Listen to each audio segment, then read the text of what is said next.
the submarine, and was recently the 2012 National Fitness Hall of Fame inductee for his life's work in health in the fitness industry. Please welcome Bill.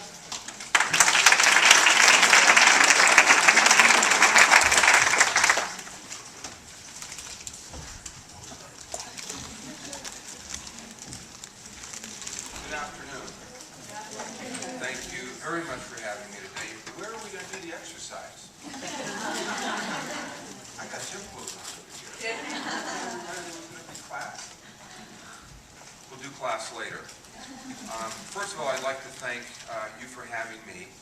It's not very often that I get to speak to an audience that is so well educated in anatomy and health and fitness, so this is going to be a real pleasure. It's actually very humbling to be able to do this today.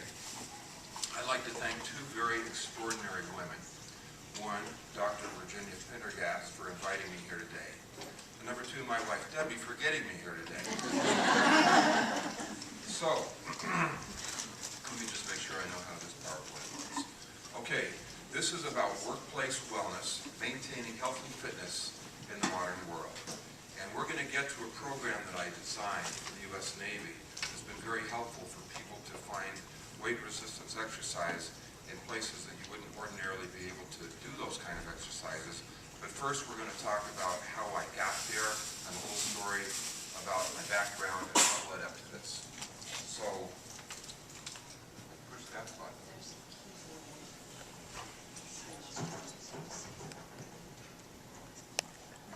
Oh, thank you very much. So just scroll down. Okay, my story begins in a little town in the mountains of Colorado called Ray. I don't know if anybody's ever been there before, but it's way, way, way up in the mountains. And if you live in Ray, you're going to get fit as a consequence just for living there. It's straight up and down. If you walk from one end of town to the other, it's like doing 30 minutes on the stair machine. So I grew up as a kid climbing in the mountains, skiing, doing all kinds of things. And as a result of that, I had a background in fitness whether I wanted one or not. Eventually, I found my way to Los Angeles. And it was a big change when I got to Los Angeles. And it wasn't very long before I located the 5 gyms that they had there back then, because that was the dark ages of fitness. Back then, weightlifting exercise was frowned on by the medical community. If you did it, you were kind of nuts to begin with. Things have really, really changed. But I was fortunate to be in the right place at the right time. I started a chain of health clubs with the help of Arthur Jones, the fellow that invented Nautilus equipment. And we had the first chain of Nautilus clubs in the country. And that was really the ignition point for the fitness boom that we're still enjoying. Eventually, I opened up a place called Basic Training, and I've been flying my fitness work under that banner for many, many, many years. I've been in this business for 35 years, and it's been great. I've got great stories. I've helped a lot of people along the way. Oftentimes, if I can get to people first, they may not have to come and see you.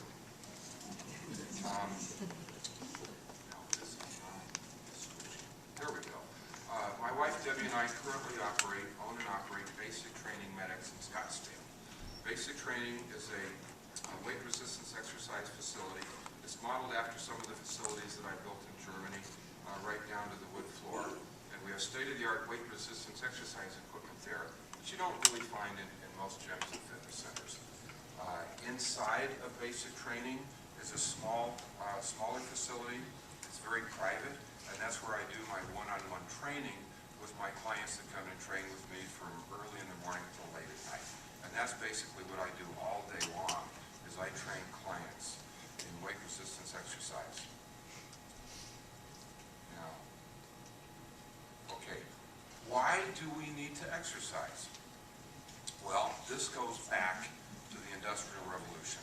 Prior to the Industrial Revolution, people had to work to live. They were very active. There was active mobility. You had to walk to your destinations. You had to chase your food down. Sometimes you had to run away from being someone else's food. Very, very active. And after the Industrial Revolution, this kind of changed. And now when we're finding ourselves in the modern age, it's very, very, very hard for us to be active and to get exercise, especially with our busy schedules. So what we have to do is we have got to become aware that this is a problem. Before you can address a problem, you've got to realize that there is one, and then you can look at some of the different remedies that are available. But it's necessary for us to achieve a balance. We have to artificially create ways to spend energy to be active and to exercise. That's where I come in. Before we talk about exercise and our bodies, I want to talk about cars. How many people here drove their car? Good. How many people own a car? Okay. How many people know how many cylinders your car has? Good. How many people know how many pounds of air goes in the tires? What kind of oil you put in it? What kind of transmission? That's great. Now, I expect this audience to do way better on these questions than I normally get. What's your basal metabolic rate? Who knows? Oh, come on. Okay? Do you know what that is? That's how many calories you need if your body's in a coma. How many know what your caloric maintenance level is? That's how many calories you need to just stay the same. Do you know what your resting heart rate is? That's good. I like that. What's your blood pressure? Everybody knows. Where's your pectoral muscle? Where's your sphincter muscle? This is very you know, a lot of people don't know that. Now let's take it a step further. How much do you spend on your automobile's maintenance as compared to your body's maintenance? So now we're going to kind of get into priorities. Now, tune-ups, tires, oil changes, required factory maintenance, cleaning and detail. If this stuff comes up, we're going to do it. Now, how much do you spend on wellness and preventative care, physical checkups, fitness and training, massage and personal care, vitamins, proper nutrition? See where we're going? We have to kind of line up our priorities. And we know how long we're going to keep our car. We're going to keep our car 5, 6 years. How long are you going to keep your body? So you guys figure out a way to transplant our brains into new ones. I think we're kind of stuck with the same body. So let's do some what ifs. What if you leave here today, you're on your way home, you hear all this terrible noise, you pull into the gas station, the guy says, you have got to have a new transmission right now. You can't go anywhere. Well, what are you going to do? You're going to do one of two things. Number one, you're going to either buy a new transmission, have it fixed, or if you don't want to deal with the headache and you think that other things are going to be going wrong, you buy a new car. Just like that. It's just that simple. Okay, let's take it to the other side of the aisle. What if you go to see your healthcare provider today, there's plenty of you here, and they say you have got to lose 50 pounds right now, 30 pounds, 20 pounds. I want you to sign up for a gym, I want you to hire a trainer, and I want you to get yourself in shape right now. Are we going to approach this with the same ambition and sense of urgency that we approach this with our car? And this is where we have to really start to shift our thinking on our priorities. Let's keep the what if going, because we're looking for these priorities and how to line them up. What if your name is Bill Gates, and you've got more money and more stuff than anybody has ever had in the whole world? And one day, you're not feeling too good, so you go into the doctor's office, and next thing you know, you're laying on the table, things are real serious, more people start coming in, they're looking over you, and the guy in charge, he looks down at Bill and he goes, Bill, I got some bad news for you. You're not. Maybe within the next few minutes. I got to go call your wife and kids. I'll be right back. So he steps out. You're laying there. Oh, God, think of all this stuff. And in comes Merlin Magician. And he looks over at Bill. Hey, I've got a deal for you. You give me every single thing that you have, except your wife, kids, maybe your clothes. I'm going to give you 10 more years. Would Bill Gates take that deal? Yes, he would. And so would you, and so would I. We don't have to do it this drastically. We don't have to wait till we get there. We have to think about that. What is more important than our health? And when we get to the end of the line, because we haven't taken care of ourselves, we're willing to do anything. Well, let's do it now. Fat is one of the enemies. As we all know, fat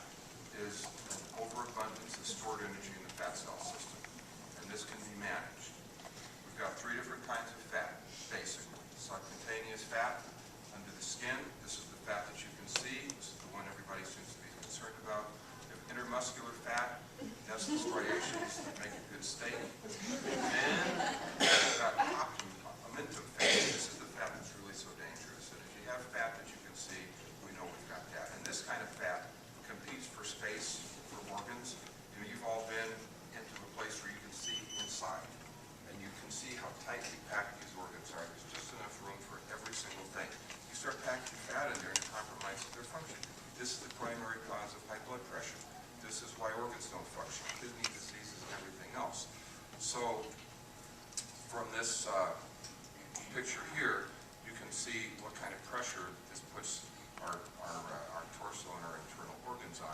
We've got a little bit more fat than we need. And fat is voluminous and expansive. You can see that 5 pounds of fat is almost triple the size of 5 pounds of muscle. Now, talk a little bit about diet. In the chain of diet and exercise, exercise is the strongest link. Fat cells expand because of an overabundance of stored energy in the fat cell system. The difference between being in bounds and out of bounds is very slight. You must know your BMR and your caloric maintenance level, and you have to stay within those boundaries. This is a science. And if you're outside of those boundaries, if you're 1 calorie over your basal metabolic or your caloric maintenance level, it will not be possible to lose any weight. So, let's go back to the cars. You would not drive down the street without a gas gauge. You would not drive down the street without instruments and knowing how much gas you have and so on and so forth. So if you say, you know, I got to get fit, I got to get in shape, it's not really possible to do that unless you have the right tools. And some of those tools are going to be accountability. We have to keep logs. We've got to know the caloric value of our foods that we take in. And I've got some basic rules that I share with my clients. Eat a wide variety of fresh, natural, whole foods as close to the fresh, natural state as possible. The human body has thousands and thousands of years of compatibility with fresh, natural, whole foods. When you deviate from that, you're asking for trouble. And then the other one is carbohydrates. That's a great, big, huge word. It takes in all kinds of things. Real simple. You guys all know the glycemic index. The way to tell a good carb from a bad carb, how fast does it turn to sugar? So starting with sugar, candy, donuts, those kind of things, those are the bad carbs. The good carbs are everything that you see in that picture. And everything has a caloric value. We're all creatures of habit. So once you get started on this, if you start looking up the caloric values of the foods that we normally eat, pretty soon you'll be able to look at something and go, hey, I know how many calories that is. Then you can do a sum total in your head. If your caloric maintenance level is 2,000 calories a day and you're working at a 400 calorie per day deficit, which is doable and sensible, it doesn't take long to figure out where you are with the sum total of your calories every day. One of the biggest dangers, drive-through. Okay? I call them phantom eaters. If you go through a drive-through, you can grab this stuff, you can eat it in your car, and nobody sees you. You go home and say, God, what's for dinner? But if you have a big hamburger, a big fries, and a big drink, that totals up to 2,000 calories a day. If you do this for lunch or a snack, and you're trying to get in the boundaries of your acceptable percentage of body fat, you do not have a chance. There is no way. It can't be done. Okay, time to exercise. Finally. All right. What form of exercise is best? Now, everybody here is busy. I'm busy. We're all busy. We've got limited time. So we need to find out where we get the biggest bang for our buck. Is it aerobic or is it weightlifting? So let's go back to cars again. Trucks. If you have an empty truck and you're driving down the 17 on flat ground, that truck is going to get great fuel economy. If you have a full truck and it's filled with rocks and bricks, your fuel economy is going to go down, your fuel consumption is going to go up. Why is that? Because it's all about physics. We live on the planet Earth. Anytime there is work, there has to be an energy source. You have to pay for the work that's done with energy. So if I'm standing here, moving my arms up and down and jumping up and down, I'm going to get really good fuel economy. I can do this all day long on a tank of gas. If I load those same muscles up with weight, it takes more energy to move that weight. The energy comes from stored energy in the fat cell system, and you're going to get a much more efficient workout from moving the body parts with resistance of weight than you are from just moving around. Okay? And because your heart has to beat stronger and faster to deliver all this oxygenated blood into the exercising muscle tissue, it's like taking your heart out for an exercise because your heart gets stronger. The stronger your heart, the lower your resting heart rate. If you have a weak heart, bam, bam, bam, bam, bam, bam, bam, we want to get it down to boom, boom, boom. You guys know how to do that. And you have another heart. Your other heart is your musculoskeletal system. The basic heart, that just kind of pumps blood through the body. When you're doing high intensity weight resistance exercise, you are squeezing big muscles. And inside those muscles is the vasculature components. And when you put those components under pressure, you are forcing blood into all other parts of the body. That's why it's so good for your brain. That's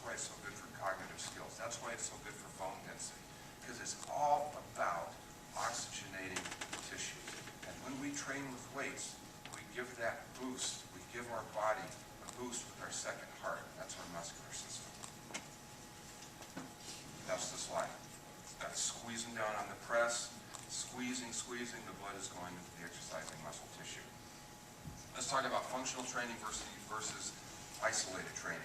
There's a new buzz out there. There's been a lot of new buzzes in the 35 years that I've been doing this. But right now, it's called functional training. They want you to be doing everything at the same time, which of course is better than doing nothing at all. But if you want to train your muscles to grow strong, why would we take all of that blood and all that electrical energy and disperse it all over the place when we can take oxygenated, rich blood and all the neural pathway energy that we could possibly develop and put it into one exercising muscle? Because the goal is to exercise that muscle to failure so that we can have an adaptation to the stress that that muscle is under, and that's what makes everything happen. So I am a proponent of functional isolation training or functional. And studies now show that when you have functional training for an athlete, and that is we're doing the movements that would normally occur in a sport with weight resistance exercise, it actually will confuse the brain and it will compromise the athletic performance. If you get used to swinging a bat with weights on it, and then you go up to home plate and you're swinging a bat without weights, your brain can't differentiate between the two. So it's really better to do all of your strength training at this end of the world and do your skill training at the other end. And one has really not too much to do with the other in training. We also have to put exercise in the right category, or you will fail. Some people join gyms thinking, you know, this is going to be fun. This is going to be my new recreation. This is going to be my new hobby. I got to tell you, it is not fun. I've been doing this for a long, long time. There's nothing fun about it. You have to put this with required maintenance. Brushing your teeth, combing your hair, wiping your behind. Nobody likes to do that stuff. So if you put exercise in that category, you're going to have a much better chance of success. You have to work it in. There's people that have been able to manage it and make it very successful. They don't do it on the weekends. They do it on the days that they have to go to work. Even if they have to come into work at 5 o'clock in the morning, to find a place to do it. And if you put it in the right category, your expectations will be honest and your chances of success will increase. Now, what do I do? How do I do it? Time for another story. This is the Gym to Go story. I think you guys have all been given a Gym to Go package. A few years ago, I was invited to New York to do a CNN segment on a woman that I trained who lost 175 pounds. Some people saw this story that have the resistance chair. The resistance chair operates off of rubber bands. So they called me out to Los Angeles. They wanted if I wanted to do this close, and I said, sure, great. I like the fact that it uses the rubber bands because let's talk about rotational axis. Every joint in your body is rotational axis. And what that means is if you're holding a dumbbell and you're curling up like this, you have resistance down here, up to about here. Here you have no resistance whatsoever because the weight is being supported by the bones and not the muscle. So if we're trying to stress out 100% of a muscle so that we can get it to grow and respond to the stress, this is only about 70% effective. Arthur Jones invented a cam back in the 70s, and that cam is a pulley that changes the directional force on the resistance factor of the weight, and it equalizes the resistance. So if you've ever worked out with Nautilus, you know how that works. This is the next best thing. It's simple and it's cheap. It's not equalized resistance, but it is progressive resistance. The more you pull on it, the more resistance you have. So we overcome that barrier of losing the value of 20% of our flex curve when we're going through contraction. Everybody get that? You can take it anywhere. It's great. So, I was invited out to do a VIP cruise aboard the Helena, which is a nuclear submarine in Los Angeles. And I was sitting at this table with these guys. The guy in the military shirt, he's the commander of the 11th Fleet. And we're sitting around, what do you do for a living? What do you do? I said, well, I'm an exercise guy. And all of a sudden, the whole conversation is about, well, we're stuck on this submarine for 6 months. We can't have any exercise equipment. We're cramped in here. We can't work out. What do we do? I says, you know what? I know just the tool for you. It's rubber bands. Let me compose an exercise program for you. I'll come back and teach you how to do it. So, with the Navy's invitation, they commissioned me to put an exercise program together for them. I went back out, taught them how to use it. They are still successfully using the rubber band program on nuclear submarines, and they are now coming back stronger than they were when they left. So, there we say goodbye to the submarines, and that is what the submarine base looks like when you're flying 500 miles an hour upside down. Gym to Go. Gym to Go is now an iPad. Does everybody have an iPhone? It's a free download.